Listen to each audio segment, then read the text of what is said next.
Okay, so what I have here is a regular Z sphere loaded in. And what I'm going to do first is I'm going to turn off perspective so we can get a good, clear look at the model.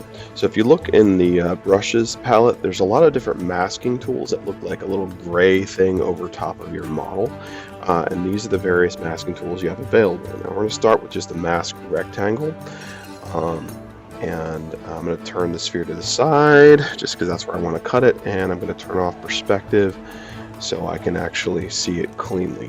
And I'm going to hold down Control, and I'm just going to drag this square around my thing, and as you can see, I've got part of my model is a darker gray. And what that means is that particular part of the model is not going to be affected. You can invert your masking, you can clear your masking, but for this we're going to leave it in place. So now what I'm going to do is I'm going to split the subtool. So I'm going to go down to split, I'm going to click unmask, and now we're split unmask parts, and now we've got two different subtools out of one subtool. And if I were to move it, now I've got two separate subtools, but as you can see, they're open.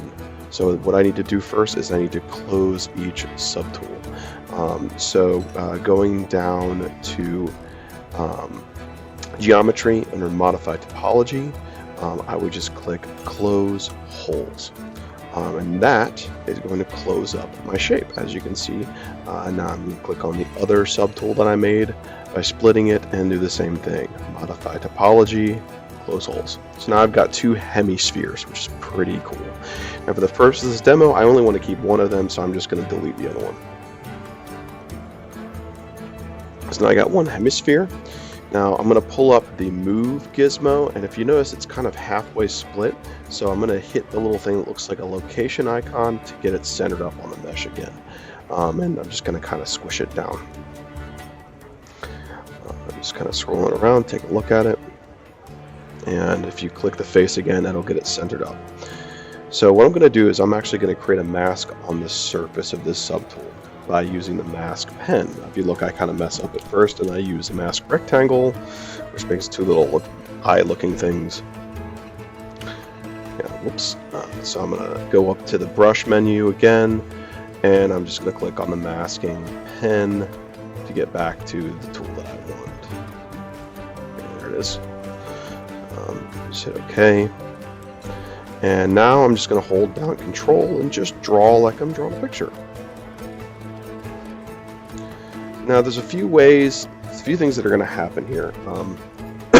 Right now, if I were to squash the form or stretch it out, you notice only the spots that are unmasked are actually doing something. The masked stuff are staying where they are.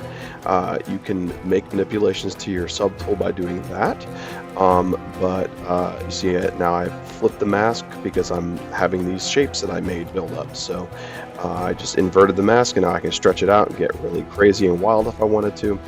But as always, whenever you make any kind of weird moves with your mesh, you're going to want to dynamesh it so everything is nice and clean. So you would just go under your geometry, clear your mask, and